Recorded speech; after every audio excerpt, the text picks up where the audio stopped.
Et si la véritable cause des ruptures n'était pas la belle famille, ni la gestion des tâches ménagères, mais plutôt ce silence pesant qui entoure un compte en banque? C'est une excellente question, mon amour. Parce que quand on soulève le tapis des finances conjugales, on découvre souvent des strates psychologiques totalement insoupçonnées. C'est clair. On imagine souvent que c'est juste de la paperasse alors que pas du tout. Exactement. C'est un terrain miné où se mélange une anxiété sourde, une petite pointe de honte et surtout un sentiment de solitude qui est extrêmement paradoxal pour deux personnes qui partagent pourtant leur vie. C'est fou d'être à deux et de se sentir aussi seul face à un tableau Excel. Et je suis vraiment ravie d'aborder ce sujet parce que les recherches qu'on a épluchées pour notre analyse d'aujourd'hui sont catégoriques. L'argent pèse pour environ 85% des conflits conjugaux. 85%.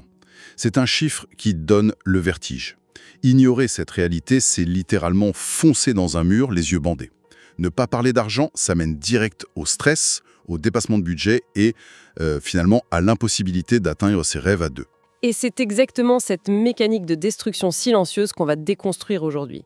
D'ailleurs, tu te souviens nos propres galères au tout début de notre relation pour synchroniser nos visions financières? Oh là là, oui, je m'en souviens très bien, chérie. Mêler l'attachement émotionnel à la froideur d'un budget, ça demande un sacré ajustement. On a vite compris que l'argent n'est jamais, au grand jamais, qu'une simple question de chiffres. Donc, ok, décortiquons tout ça. Avec plaisir. En fait, l'erreur fondamentale que font la plupart des couples, c'est de traiter l'argent comme un outil purement rationnel, tu vois. Un truc mathématique. Alors que ça ne l'est pas du tout. Pas du tout.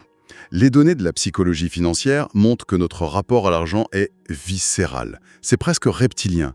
Ça se forge hyper tôt, pendant l'enfance. C'est ce qu'on appelle les scénarios financiers. Les croyances héritées, en gros. Voilà, c'est ça. Prends un enfant qui grandit en entendant ses parents chuchoter d'angoisse le soir à cause des factures. Il ne va pas du tout développer le même système nerveux face à une dépense qu'un enfant pour qui l'argent était un sujet tabou, par exemple. Ouais, ou au contraire, un enfant pour qui l'argent était la seule mesure d'amour et de réussite dans la famille. Exactement. Et ces empreintes d'enfance créent des profils psychologiques d'une rigidité fascinante une fois à l'âge adulte. Du coup, ça crée des étiquettes en quelque sorte. Prenons un exemple concret tiré des sources, le profil vigilant. Le fameux vigilant. Pour cette personne, l'argent n'est pas un moyen d'échange, c'est carrément un rempart de survie. Voir le solde du compte baisser, ça déclenche une véritable alarme dans son cerveau. Chaque centime mis de côté est une brique de plus sur le mur qui la protège du chaos. Et le pire, c'est que face à cette personne, par une ironie du sort qu'on voit tout le temps, on trouve très souvent le profil évitant ou dépensier. Ah oui, la fameuse mécanique de l'attraction qui fait se rencontrer les opposés. C'est ça. Ce qui est fascinant ici, c'est que la plupart des couples sont constitués de profils opposés. Pour le profil évitant, l'argent est synonyme de perte d'autonomie, d'étouffement. Donc, parler budget avec lui, c'est mort? Faire des colonnes de recettes et de dépenses, c'est perçu comme une restriction de liberté insupportable. Donc dépenser devient un acte de rébellion, une bouffée d'oxygène ou juste une stratégie pour ne pas affronter la paperasse. Je vois le genre, et on n'oublie pas les deux autres profils mentionnés dans les études. L'adorateur, qui est secrètement convaincu qu'un gain financier inattendu guérirait toutes ses blessures émotionnelles. Oui, celui qui pense que l'argent résout tout. Et il y a aussi celui axé sur le statut, qui indexe sa valeur personnelle directement sur sa valeur nette. C'est un cocktail explosif. Le vigilant exige de tracer chaque dépense pour calmer son anxiété, ce qui donne à l'évitant l'impression d'être enfermé dans une prison. Et du coup, l'évitant va fuir. Il va éviter la discussion ou faire des achats compulsifs pour reprendre le contrôle. Dialogue de sourd infernal. Mais chérie, est-ce qu'on est condamné si on a des profils opposés? Je veux dire, c'est sans espoir. Non, pas du tout, je te rassure. Le but n'est pas de forcer l'autre à adopter ta vision financière. Le but, c'est de passer du jugement moral, genre « tu es irresponsable », à l'empathie. Dire plutôt « je comprends ton besoin de sécurité ». Donc on remplace la critique par la traduction des émotions de l'autre. C'est ça. Le vigilant doit voir que le besoin de flexibilité de l'évitant n'est pas une attaque, mais un besoin d'autonomie.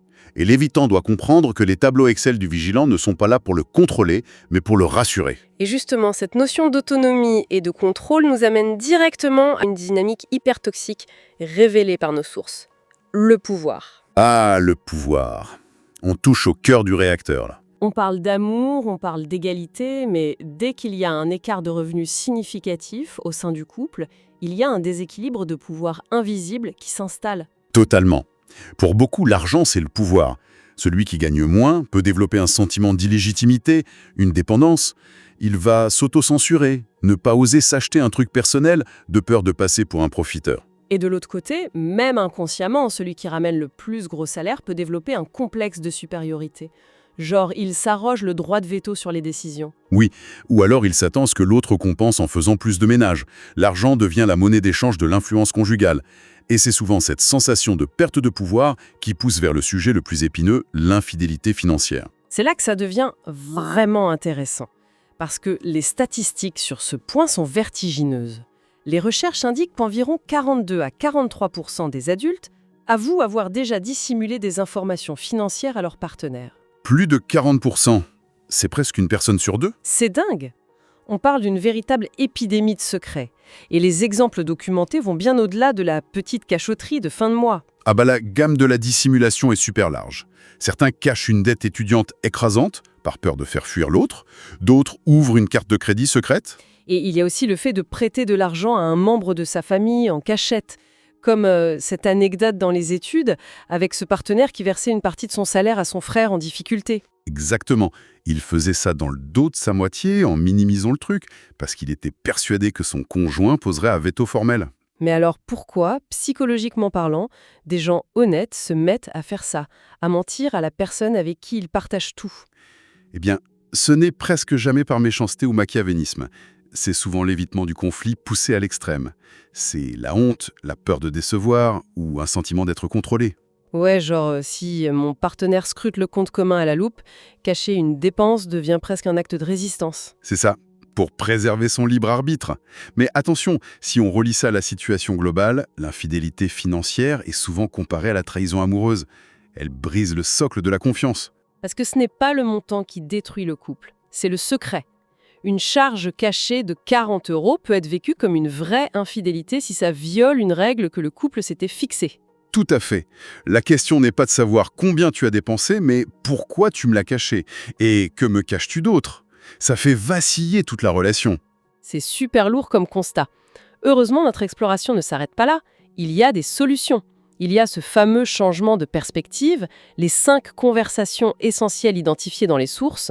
Oui, c'est le moment de passer à la pratique. Comment on s'en sort concrètement? Et le premier palier, la première conversation incontournable, c'est la vérité sur les revenus. La vérité brute. Révéler son vrai salaire net. Qui n'est pas si simple. Les données montrent que seulement 44% des gens sont à l'aise pour en parler. On préfère se mettre à nu physiquement plutôt que dévoiler son bilan comptable. C'est vrai que c'est hyper vulnérable. Bon, une fois qu'on a dit la vérité sur ce qu'on gagne, on passe au deuxième palier, le modèle de partage. Et là, chérie, je te laisse expliquer parce que le grand débat entre le 50-50 et le prorata, c'est ton sujet de prédilection. Ah, le mythe du 50-50. C'est fou à quel point ce modèle est perçu comme l'idéal égalitaire. Chacun paye la moitié, ça paraît juste, non?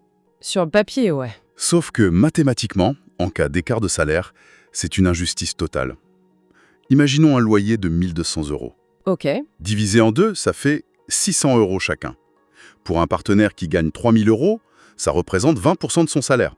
C'est très confortable. Alors que pour le partenaire qui gagne 1 500 €, Exactement.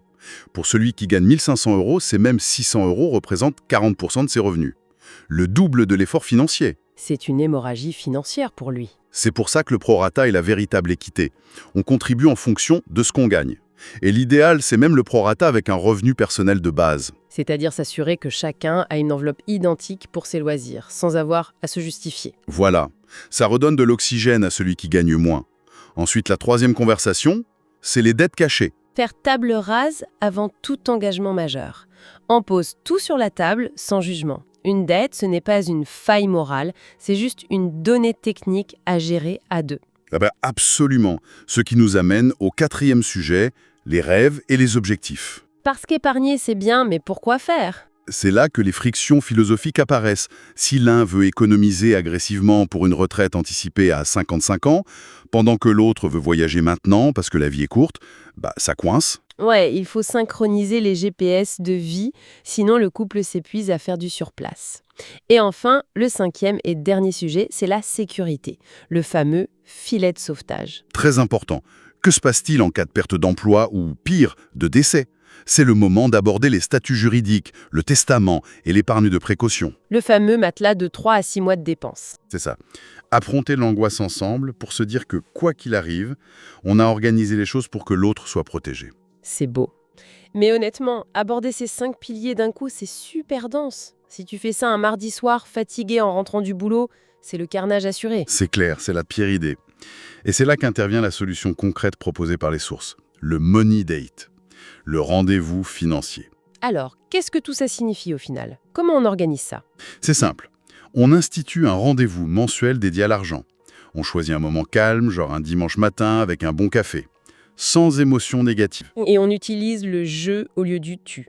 Au lieu de dire tu dépenses trop, on dit je m'inquiète pour notre sécurité financière. La communication assertive. C'est magique.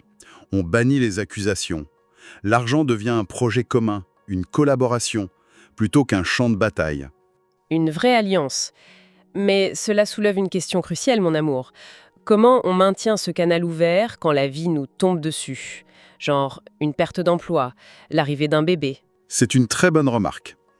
La clé, c'est de recalibrer régulièrement.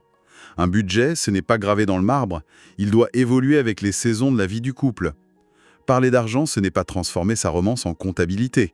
C'est créer un cadre de confiance si solide que l'argent ne sera jamais une source d'anxiété. Et tu sais, ça m'amène à une réflexion assez inédite en lisant ces études. Et si la preuve d'amour ultime au XXIe siècle, ce n'était plus un dîner aux chandelles, mais le fait de s'asseoir ensemble avec un tableur de budget? Un tableur amoureux. Ouais, se mettre en pleine vulnérabilité, partager ses peurs pour protéger l'avenir de l'autre. C'est hyper intime au fond. C'est une vision magnifique. C'est l'essence même de l'engagement. Il ne faut pas oublier que chacun mérite une relation qui apaise, pas une relation qui épuise. L'argent doit être un matériau de construction, pas une arme de destruction. Tellement vrai. On a commencé cette exploration en parlant de la peur et de l'anxiété face aux finances, et on finit sur l'excitation de construire un vrai projet de vie commun. La boucle est bouclée. Et c'est une victoire. Si cette exploration en profondeur a résonné pour ceux qui nous écoutent, un petit like aide énormément à faire grandir ces discussions et à aborder d'autres sujets de ce type. Tout à fait.